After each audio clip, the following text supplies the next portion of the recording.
Mr. Schweitzer.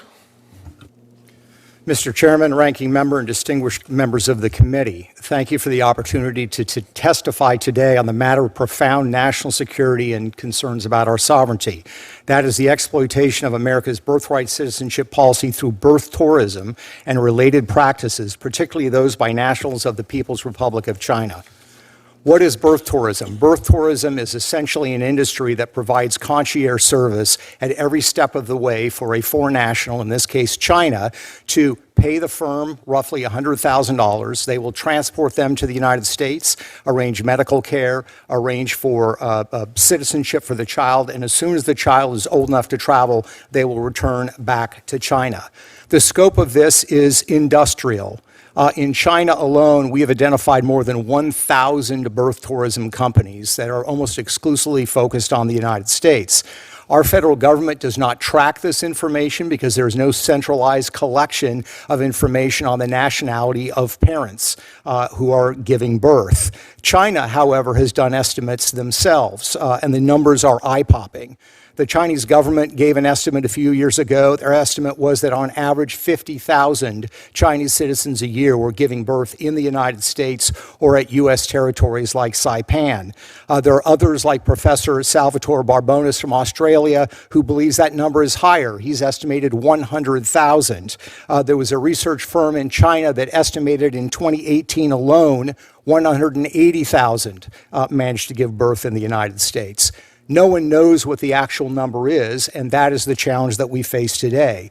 If you do the math, if you look at the ramping up of this activity over the last 13 years, and you take the ballpark estimates, you are looking at roughly 1 million quote-unquote U.S. citizens who are being raised in the People's Republic of China today.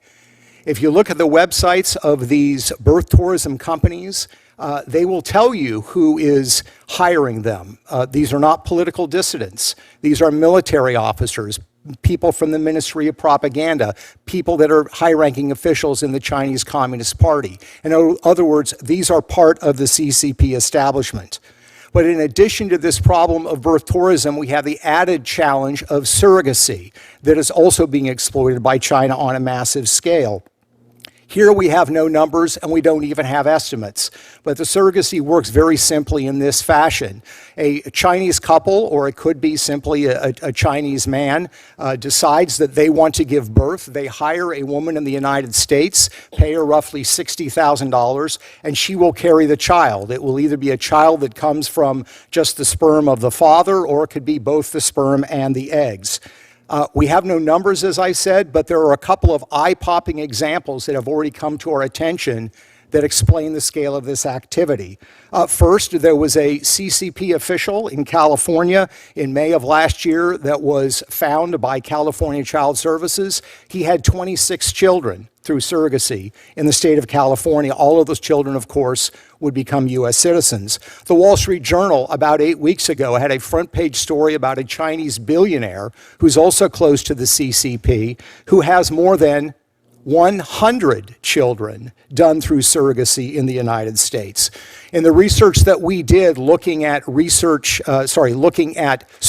companies operating just in Southern California, which is where this is very active, we identified 107 Chinese-owned surrogacy companies operating just in that area.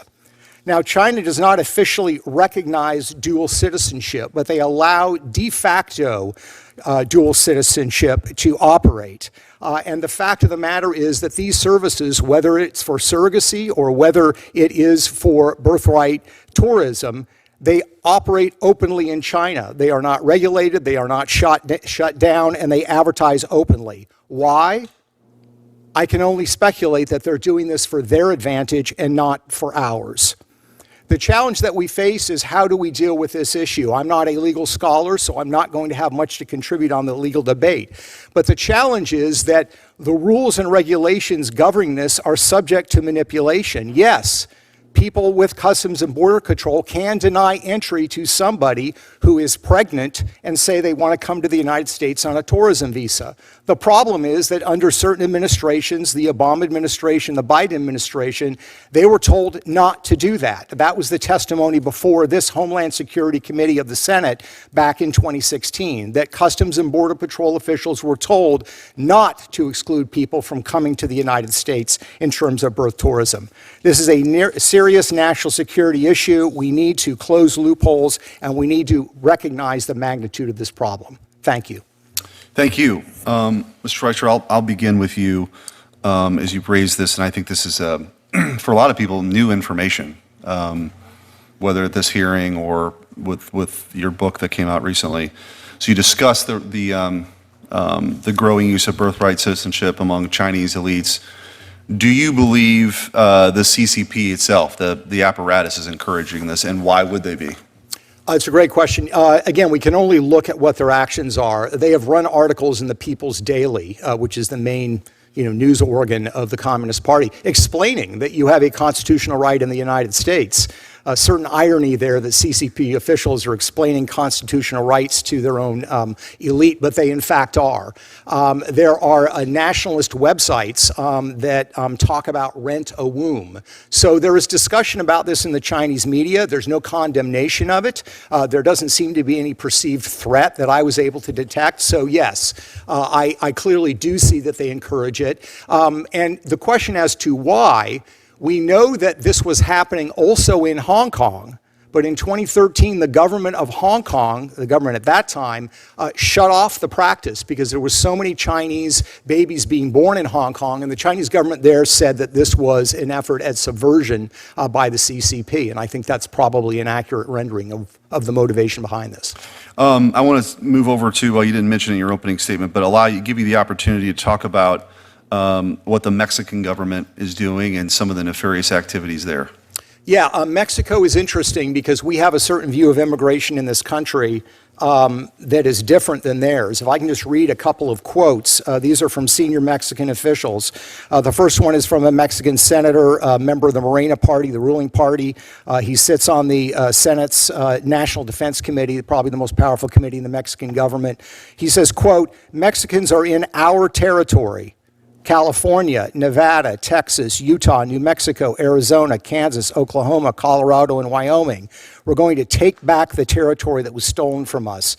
Sounds crazy, and yet you can find dozens of quotes from senior officials that work for Sheinbaum, other senators.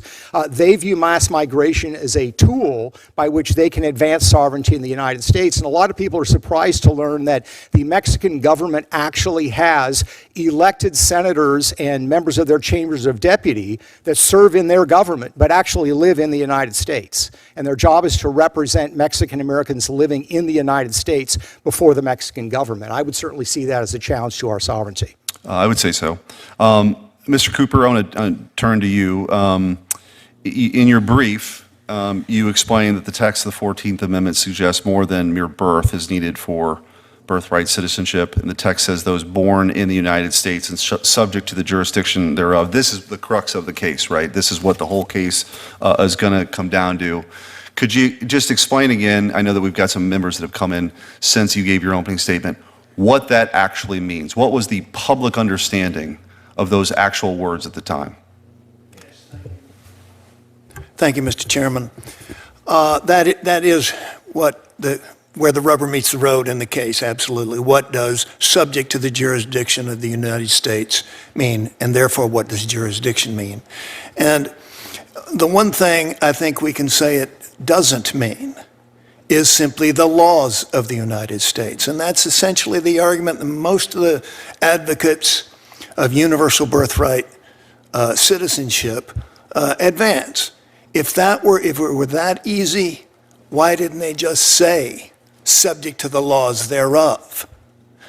They didn't. They used the word jurisdiction, and that's an ambiguous term. But they clearly had an understanding of that term that was related, as I mentioned earlier, and as you did as well, Mr. Chairman, to the complete jurisdiction of the United States, not the kind of temporary and local jurisdiction that a visiting foreigner, and allegiance that a visiting foreigner owes to the United States, because that visiting foreigner has to obey our laws, but rather the complete jurisdiction, the kind of jurisdiction that when the person is away in a foreign country, this country cares about and extends its protection to, complete jurisdiction. And Mr. Chairman, the clearest understanding of what jurisdiction meant was not subject to a foreign power, because the ink on the Civil Rights Act was not even dry when they adopted the 14th Amendment, and clearly the supporters of the Citizenship Clause understood and intended that to mean the same thing. The final point I would make is that the Civil Rights Act was passed in 1866, saying not subject to a foreign power. The 14th Amendment adopted and ratified in 1868. In 1870, the Congress came back around and reenacted the Civil Rights Act of 1866 with the same language, not subject to a foreign power. It's just not credible at all, not remotely credible at all, that Congress didn't understand and mean that being subject to a foreign power, as is a transient foreign visitor, and certainly as is a legal alien, would be entitled to birthright citizenship and to extend that citizenship to a child. All persons born or naturalized in the United States and subject to the jurisdiction thereof are citizens. That sentence settled the question of citizenship after the bloodiest war in American history. Mr. Cooper, would you agree that the Citizenship Clause sets forth two requirements for citizenship? First, that a person must be born or naturalized in the United States, and second, that the person must be, quote, subject to the jurisdiction thereof. That's clear from the face of the amendment. And is it fair to say that the current debate over the birthright citizenship centers on the meaning of the second phrase? That's right, subject to the jurisdiction thereof. When the amendment was adopted in 1868, was the phrase subject to the jurisdiction thereof understood to require allegiance in a reciprocal sense?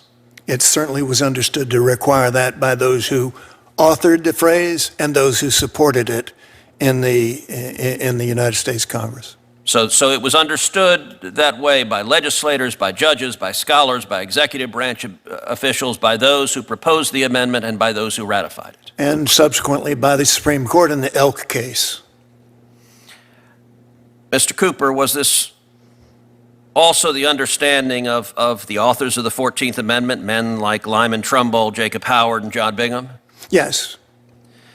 And as you noted again, there was the same understanding reflected across the board in the early decision of the courts, such as the slaughterhouse cases, Elk versus Wilkins and Wamp King Ark. In also the leading commentators of the period, like Alexander Morse, Francis Wharton, and George Collins, and the view of executive officials responsible for enforcing the law, including the Attorney General of the United States in 1873 and the Solicitor of the Treasury in 1889. The consistency was remarkable, yes. So would it be accurate to say that the view espoused by my Democrat colleagues that the 14th Amendment confers citizenship on anyone born on this land, whether here lawfully or unlawfully, temporarily or permanently, regardless of whether they owe allegiance to the United States, is a relatively recent view and directly contrary to the almost universal view at the time the amendment was ratified? It's not at all clear to me when that view took root. The United States, in its brief to the Supreme Court, suggests during the administration of FDR, but it is certainly inconsistent with most everything that preceded it, everything except, I would say, the dicta in 1 Kim Ark, the incorrect dicta. Thank you, and I do have to note to the committee that Mr. Cooper was my very first boss in private practice, and I came to work for him as a baby lawyer, and he quite literally taught me how to practice law. So let me apologize to the committee for all of my sins. Please do not hold Mr. Cooper responsible for my many errors in the decades since. I thought you were trying to get a grade upgrade from the exam you took and only got a B+ just now. Thank you.